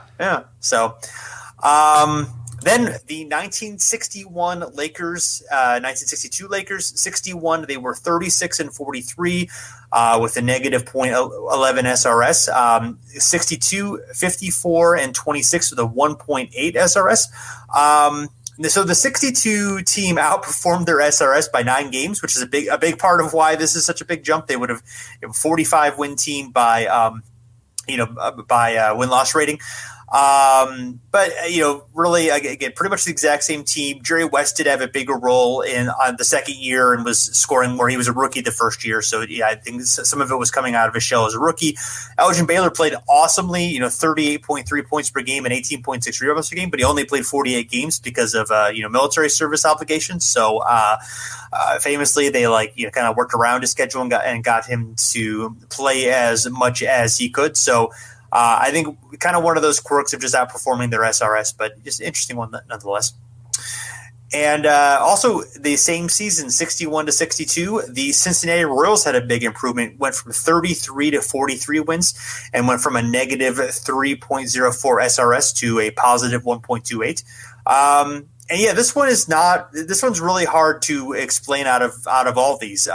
Oscar's first and second seasons were basically identical statistically. Like it wasn't like some sort of, leap that was obvious like West. He basically had almost the exact same numbers. I mean, he was up a bit in assists and rebounds per game, but had the exact same true shooting percentage, almost the exact same points per game, and almost the exact same PER. So I have no doubt that he was better in ways that you can't capture in statistics, but still the numbers were not immediately different.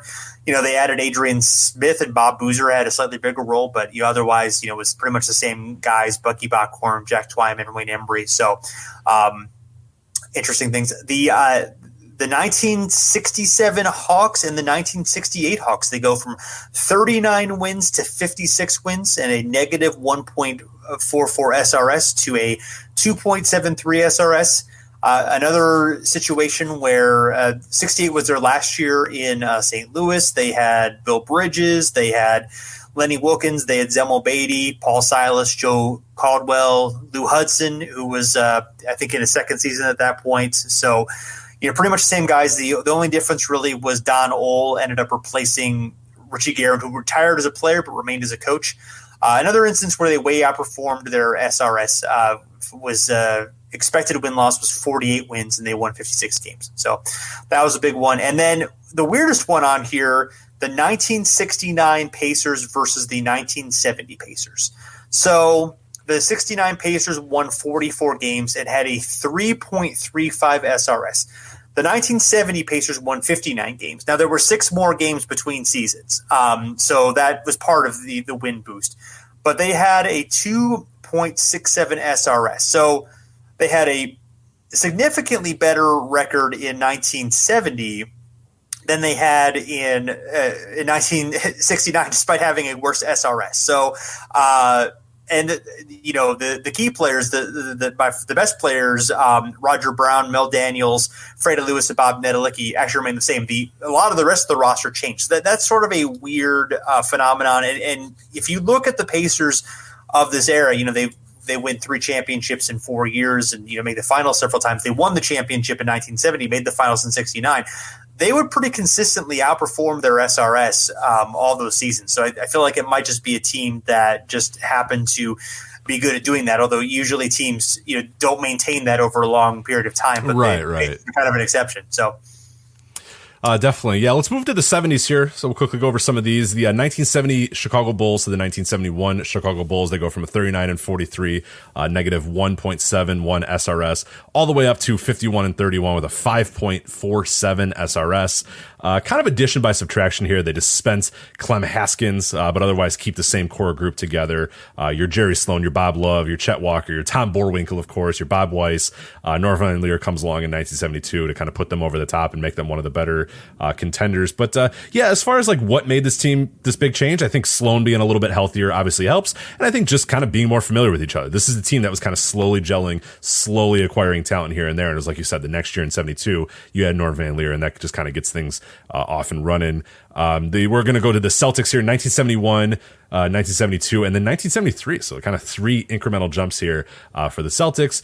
71, 44, and 38 with a 2.3 SRS. 1972, they go to 56 and 26, so a big jump here to a 4.38 SRS. And then obviously in 1973, a huge jump to 68 wins and 14 losses, 7.35 SRS.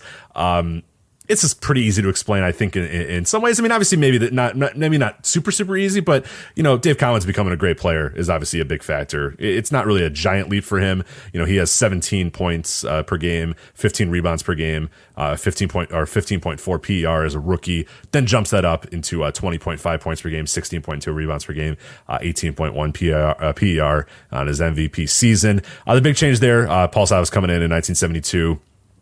Between 72 and 73, I should say, kind of gets them over the hump. But otherwise, kind of, the same core group there. John Havlicek, JoJo, Chaney, Nelson, Art Williams, Hank Finkel, Satch Sanders, kind of the same guys. But I think Dave Collins becoming like an actual dude, combining him with John Havlicek really kind of gets the Celtics over the hump there, I think, more than anything. But yeah, just a remarkable jump in 2 years to go from 44 to 68 and obviously become one of the better teams in the league.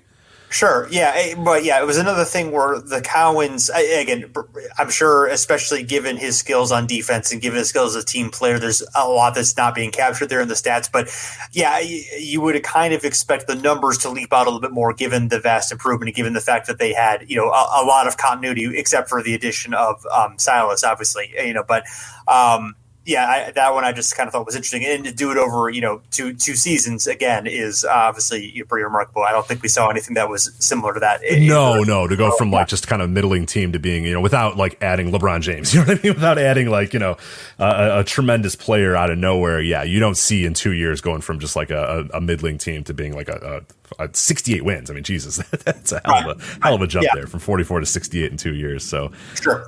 We'll move on now to the 1972 Denver Rockets. Yes, Denver Rockets to the 1973 Denver Rockets, 34-50 in 72, negative 0.3 SRS. So the 1973 Denver Rockets, where they go 47-37 with a 2.8 SRS. A big thing here, probably Warren Jabali getting out of the team. He averages 17 points per game, 5.2 rebounds per game, 6.6 assists per game, 2.1 steals per game. I love Warren Jabali's game, just kind of an everything game. A guy that you could definitely see in like today's NBA, really working great and being a just tremendous player. But some other mostly the same key players on both teams: Ralph Simpson, Julius Key, Byron Back, Al Smith, Marv Roberts, kind of the same guys here and there. 1972 team actually has the final season of Larry Brown as a player. I always it's so weird because like Larry Brown's such a stuck up kind of dude that like you forget that he played basketball and was like a pretty good player too. You know what I mean? Like not just an absolute bum, but it's just like because you see him and he just looks like the oldest, lamest human being on earth as like a head coach. But yeah, he was an okay player, and he'd go on to coach pretty quickly, immediately after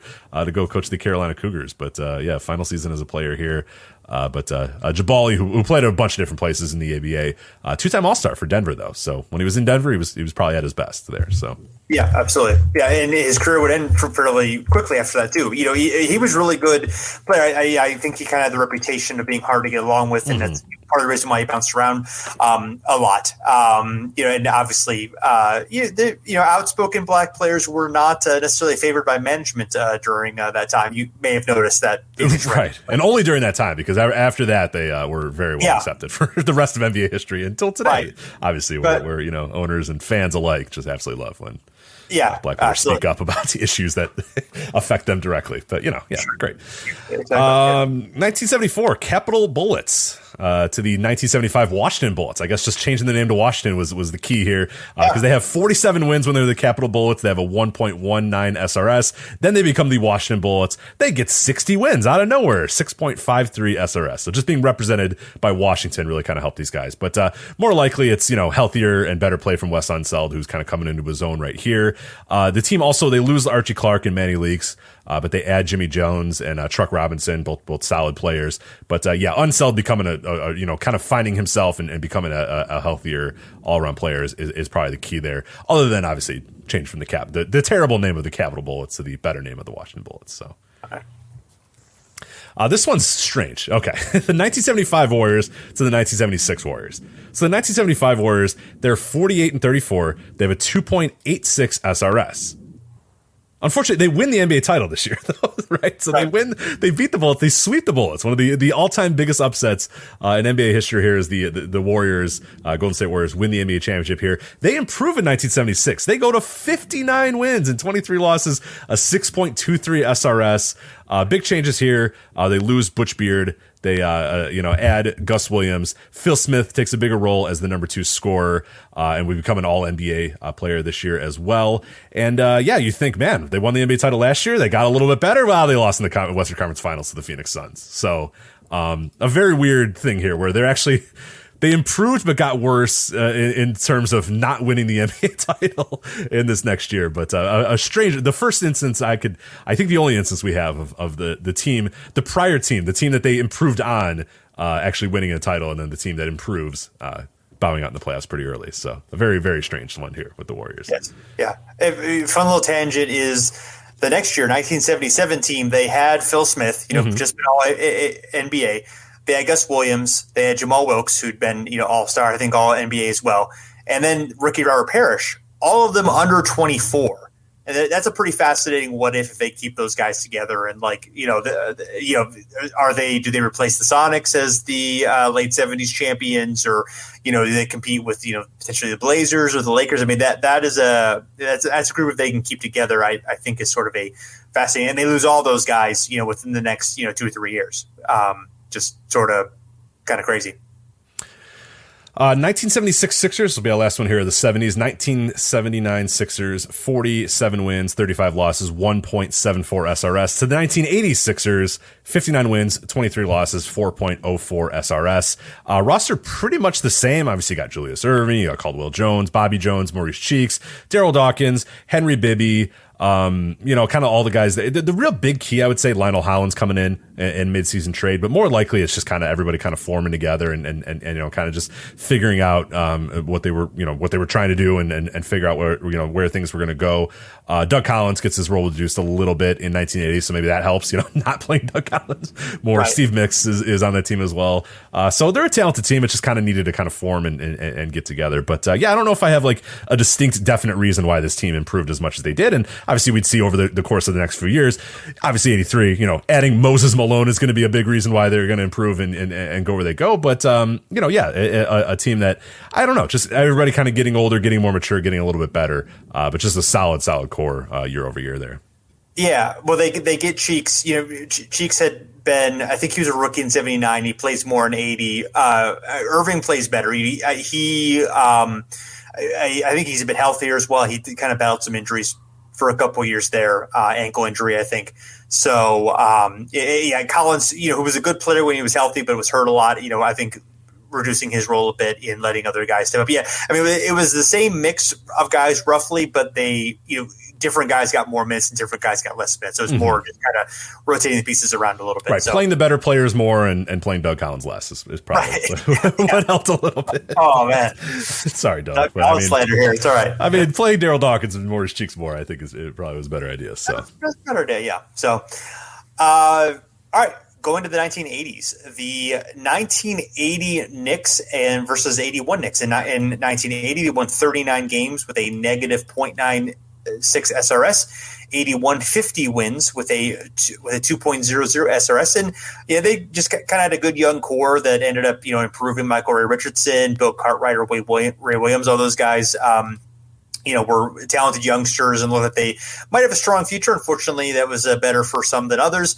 They also had a healthy Marvin Webster. They'd gotten in free agency a couple years before, but had been battling injuries and unfortunately would continue to battle them. But in 1981, he was healthy. And they also added Cavs small forward Campy Russell in free agency, who also unfortunately battled injuries after going to the Knicks, but had a strong season there in 1981. So, kind of a one season of strong play, and they kind of would go back to being middling and not very good until the Patrick Ewing era emerges, which we'll get into in a little bit. Also, the same season, 1980 Bucks win 49 games with a 3.57 SRS. 81 Bucks, 60 and 22, 7.14. So this is one of the situations that is most like the Jazz situation that we are seeing right now. Core pieces are the same. You got Junior Bridgman, you got Marcus Johnson, of course, you got Bob Lanier. He came over in a trade in 1980, so this is his first full season with the Bucks, which probably helped a bit. Sidney Moncrief, I think, was in his second season in 81. Don Nelson, still the coach there. So, you have a lot of continuity. I think Nelson might be in his second or third season as coach, so, he's, I'm sure, improving in that respect. But the one perhaps most significant difference is they change conferences. They go from the West to the East as Dallas comes into the league. Realignment occurs. Curtis Harris just recently wrote a really good piece for his Pro Hoops History newsletter that you can check out for more on that. I know we've talked about in previous shows, but in 1980, the Bucks went 39-21 against the West and 10-12 against the East. In 1981, they went 41-17 against the East and 19-5 against the West. So they actually had a much better winning percentage against the West in fewer games. I don't know if that actually helped or not, but yeah, I don't know. It's strange. Better, it's hard to say. Yeah, they ended up losing in the semifinals because there were like 3 60-win-ish teams in the East that year. The Sixers and the Bucks and the Celtics all finished with very similar record totals and very similar SRS. I think the Bucks actually had the best SRS of I guess the Sixers had a slightly better one that year. But yeah, the Celtics and Sixers had 62 wins and the Bucks had 60 wins that year. So very dominant East team. So yeah, regular season wise, being in the East wasn't so bad, but playoff wise, unfortunately, it ended up hurting them. So yeah, so who knows? It's kind of a chicken egg thing. Is it because they moved to the different conference that they got good, or were they just a better team? It's hard to say there, but it's tough. But it'd be the first of many switches between yes, and obviously a lot of these teams we've talked about. They kind of fell back to earth the previous seasons, but the Bucks remained strong for the rest of the decade, winning 50 every season. So that definitely wasn't a flash in the pan for them. So moving on to 1983, 1984, the Jazz, they win 30 games and have a negative 4.2 SRS in 83. In 84, they win 45 games and have a 0.81 positive SRS. This is the first Jazz team in either Utah or New Orleans to make the playoffs in almost a full decade in the league. The top 8 guys were returnees from the prior season. Now, they did have Adrian Dantley, fully healthy. He'd only played about a quarter of the season the year before. So that helped. But then again, Dantley had been healthy, in prior seasons, and the Jazz had been bad all that time. So that wasn't, it entirely, they did have a lot more playing time for Mark Eaton, who, of course, was their great, shot blocker, defensive center, Ricky Green, Darryl Griffith, Thurl Bailey, Rich Kelly, all contributing pretty well. John Drew, kind of at the end of his career, but actually, plays pretty well off the bench at that point. So, they managed to, still be solid. They lost Danny Shays and Ben Paquette from the prior year, so perhaps they were dragging them down. But yeah, obviously about to transition into the Stockton Malone era, but this was the first, pretty good Jazz team to make the playoffs to kind of kick off that era. 85 and 86 Hawks, they go from 34 wins to 50 wins, from a negative 1.14 SRS to positive 2.59. Pretty much the same top 6, of course, led by Dominique Wilkins. This would be his first All-Star game in the league. He would also lead the league in points per game, going from 27.4 to 30.3, and improved box score plus minus went from 2.2 to 4.2. So definitely, improving fundamentally. The numbers were better overall as well. But basically, otherwise it was the same: Randy Whitman, Doc Rivers, Kevin Willis, Tree Rollins, Cliff Livingston, Eddie Johnson. They did also add John Koncak and Spud Webb. John Koncak was sort of a bad name in Hawks history for a long time, but he did actually contribute fairly well. Right, yeah, for a multitude of reasons, unfortunately. But yeah, a solid player that became kind of infamous for some bad reasons. So. Yes. So then the Knicks, speaking of the Patrick Ewing era, kind of really starts coming into his own from 88 to 89. And in 88, they win 38 games, 0.14 SRS. In 1989, 52 and 30 with a 3.62 SRS. As we get Ewing, emerging. Also, Rick Pitino. He's second year as coach. The team plays faster and kind of more exciting brand of basketball before Pat Riley would slow things down and make everything boring in the mid 90s. Joe Wilkins is sort of stops trying to score so much. Mark Jackson gets better. They do add Kiki Vandeweghe, but he's kind of 30 and past his prime, and not really a huge part of the team. Played 18.6 per game, so not really. They got Rod Strickland as well, so but he's deeply on the bench as well. So just kind of a lot of it, of course, is just Ewing getting better. Oakley kind of finding his role there after the trade. So and then the 89-90 Pacers going from 28 wins, -3 SRS to 42 wins and slightly negative 0.18 SRS.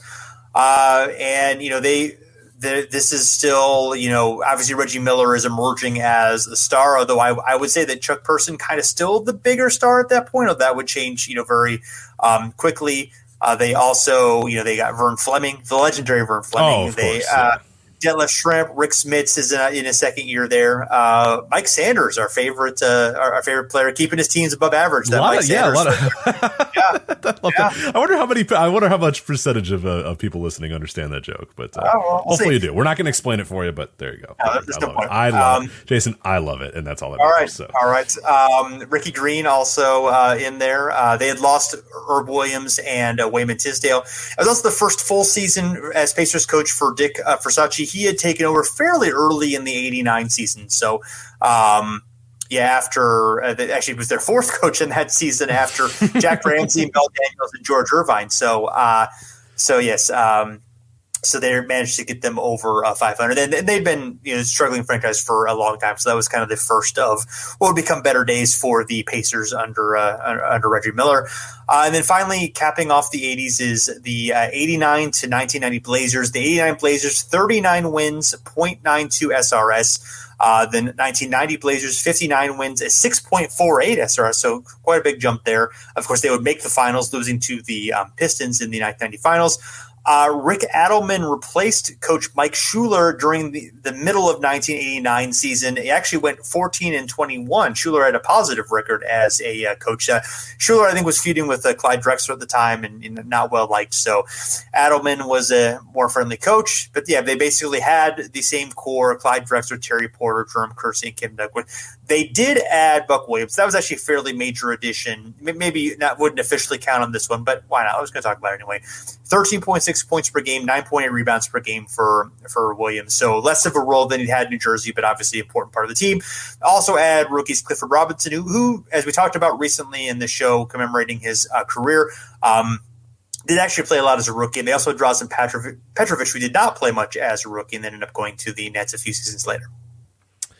All right, so now let's get into the 90s and the 2000s last year. We'll start out with the 1991 Warriors to the 1992 Warriors, 44-38, 1.72 SRS in 1991. The 1992 Warriors, 55 wins, 27 losses, 3.77 SRS. And this one's a little bit interesting because there is a major change that happens in the offseason, but that major change is the exact opposite of what you think would happen because the Warriors, they trade future Hall of Famer Mitch Richmond for old-ass Billy Owens. He wasn't that old. I don't know what he was. What was he at this time? Like 31? I think he was actually fairly young. He just was never anything. He wasn't as good as Mitch Richmond. So, yeah, it's sorry to besmirch Billy Owens, whether he was young or old. To me, I guess I always thought he was old, but I guess he wasn't actually old. But So anyway, they trade Mitch Richmond for Billy Owens, and they get a lot better. A lot better. They went 55 wins, kind of set the stage for that early Warriors run that they would have for a couple of years until obviously things would completely fall off the rails in the mid to late 90s. But for the record, Billy Owens was 22. So. Oh, boy. Okay. Really? Oh, wow. Yeah. 22. All right. Well, never mind then. There you go. Maybe I was thinking Billy Ocean. I don't know. Maybe I was probably thinking of Billy Ocean. Was he really 22? He was 22. All right. Well, sorry. Didn't he always look old? I feel like he looked old. Yeah. It was kind of chunky. Maybe that's why. I don't know. But anyway, sorry to besmirch Billy Owens there, but apparently he was a key piece to making this Warriors team great. Yeah. But Mitch Richmond sent out, Billy Owens is sent in, and they've improved significantly year over year. Move on to the Rockets here two times as well, kind of similar to the Cavaliers we talked about earlier. 1990, the Rockets go 41-41. 1991, they go 52-30. Big change there is they had Kenny Smith. I don't know if that's enough to go from a 500 team to a 52-win team, but anyway, they had Kenny Smith. That helps a little bit. 1992 Rockets, they go from 42-40, so they get back up to 52 wins in 1991. 1991. Then they fall back to earth in 1992 to 42-40. And then in 1993, they had Robert Horry. They all have also had their first full year with Rudy Tomjanovich as the coach. So that probably plays a decent role in it. But yeah, it's kind of inexplainable. If it was just one time where they kind of popped up and it's like, all right, well, whatever, everybody kind of gelled. But for them to kind of pop up there in 1991 and then fall back to earth in 1992 and then come back up in 1993 and then obviously in 94 and 95 win the title is pretty unique there. But yeah, I don't know the exact reason for that, because kind of a similar roster. I guess, one of the keys might be Rudy T being able to kind of talk to Hakeem buying in fully after years of him not really buying in and feeling like kind of a pariah there in Houston. But yeah, I don't know. It's kind of strange. I don't think Kenny Smith and Robert Horry explain it all for how this team goes from 40 wins to 50 plus. Interestingly enough, the 91 season where they were 52-30, Hakeem only played 56 games. So and he played 70 the next year when they were 42-40. Yeah, and which feels a lot of the, and we've talked about it in prior episodes as well. It feels a lot of the, hey, this guy's, kind of the Ewing effect or whatever Bill Simmons, whatever the hell he calls it. Is that what he calls it? Whatever the dumb Ewing thing theory that he has. Ewing theory. It's the Ewing theory. Yeah. Whatever the hell. It's dumb.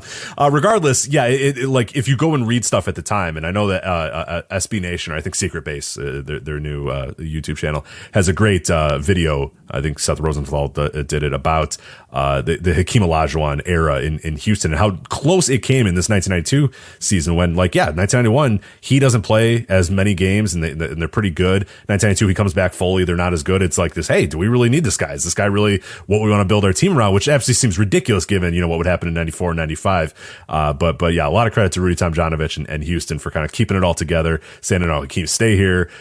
We want you here. You're a part of our future. You're a part of the core, and you're going to win. You're going to win MVPs and you're going to win NBA titles. And he would do that. He would win MVPs and he would win NBA titles in the next few years as well. But we're not done with the Rockets yet. We're going to jump all the way to the 2000, 34-48 in the year 2000, negative 0.57 SRS.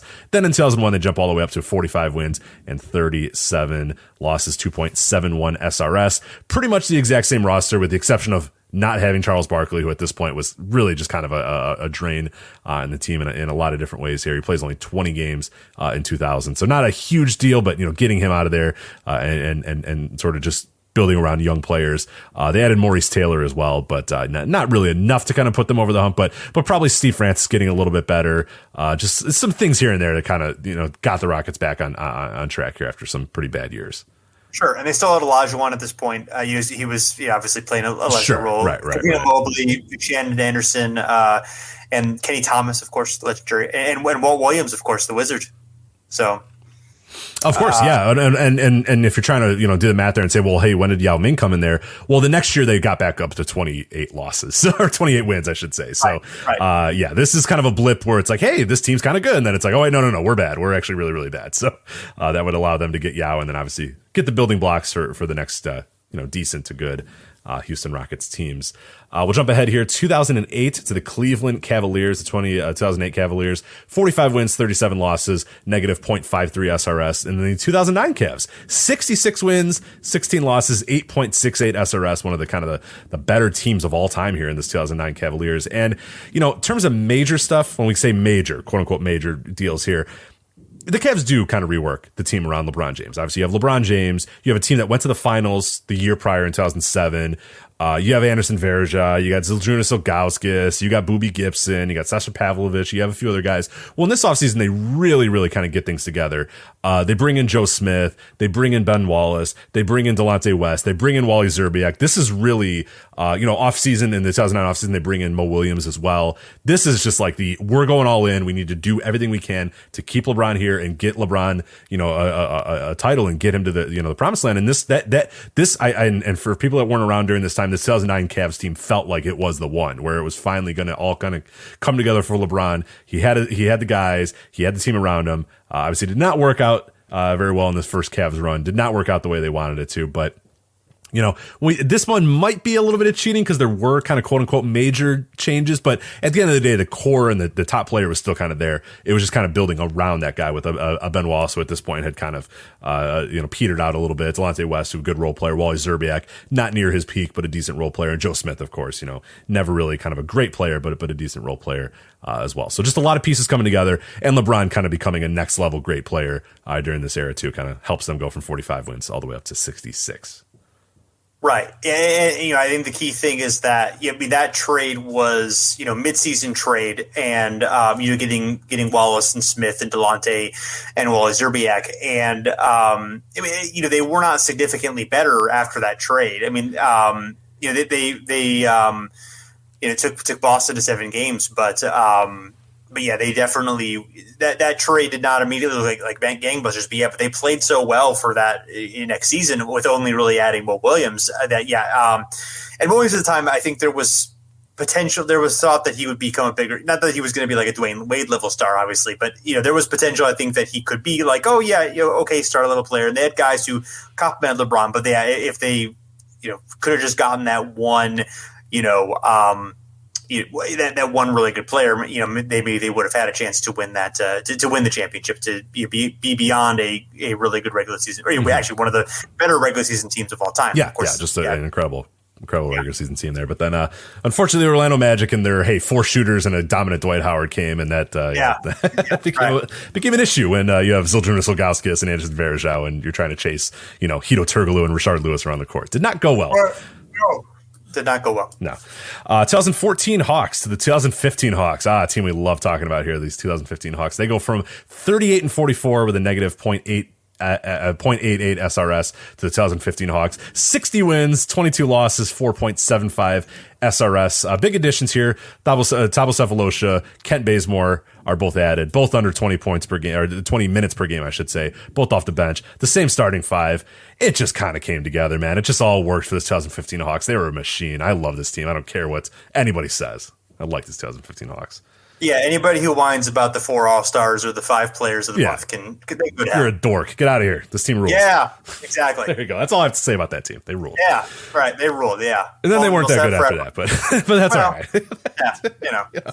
We had fun. I remember watching I went to a game between them and the Chicago Bulls in 2015, and it was amazing to watch that team play. They were just like all in sync, all just running great plays back and forth. Just whatever. You're a dork if you don't think that they deserve their own All-Stars. There you go. That game where they beat the Warriors, man, that was one of the most fun I've ever had watching basketball. That was an incredible game. They just dissected them. Yeah, it was awesome. That was awesome. I mean, both teams just played awesome. It was one of those special things. So, yeah. All right, a few more teams here. 2015 Heat, they win 37 games and 45 losses. 2016 Heat, they improved to 48-34. Pretty much the same core. Bosh, Dragic, Wade, Hassan Whiteside, Luol Deng, Tyler Johnson. The big additions, Justice Winslow, and of course, the biggest addition, 24 games of 7-time All-Star Joe Johnson. So there you go. So cool. That's that team. But it's the Heat. I mean, they seem like they should have been on this list a lot more, because this is a team that just kind of always seems to consistently get better, even though they don't really do anything major all that often. But just a kind of Justice Winslow, Joe Johnson. I don't know. There you go. 2017 Pelicans to the 2018 Pelicans. This is a very recent one that we remember here. 34-48 the prior year. Jump all the way to 48-34. Flip the record upside down.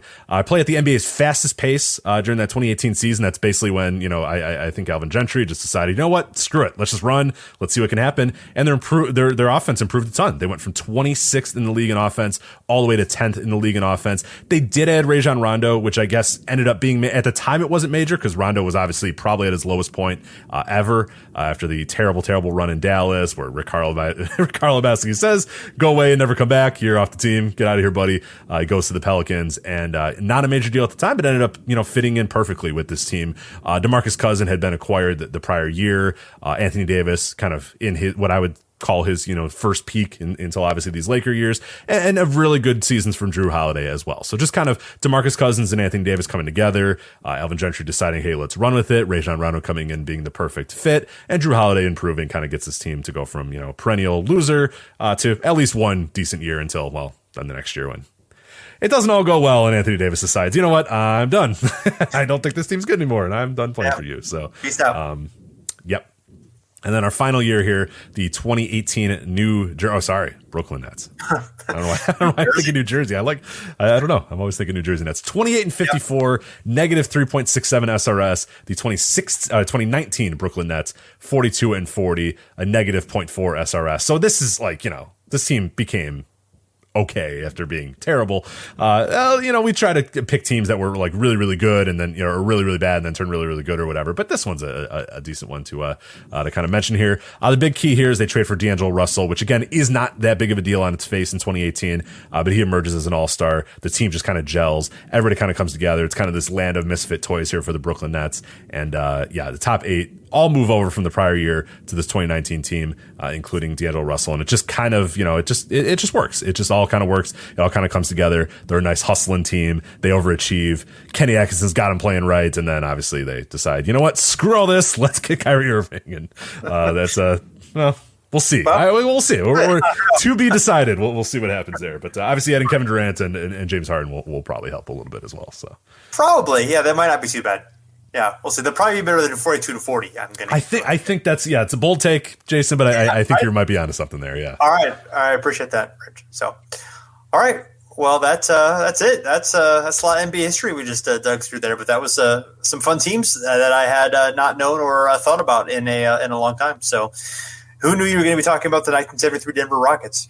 Right? Yeah, you never know. You never know. Yeah, you never know. And we will always try to talk about the 2015 Atlanta Hawks, and we did it again. So we didn't talk about your favorite Hawks team because they didn't improve; they just continued to be bad. But hey, anyway, that's true. Yeah, we officially did not include them. America's team, the 2005 Atlanta Hawks.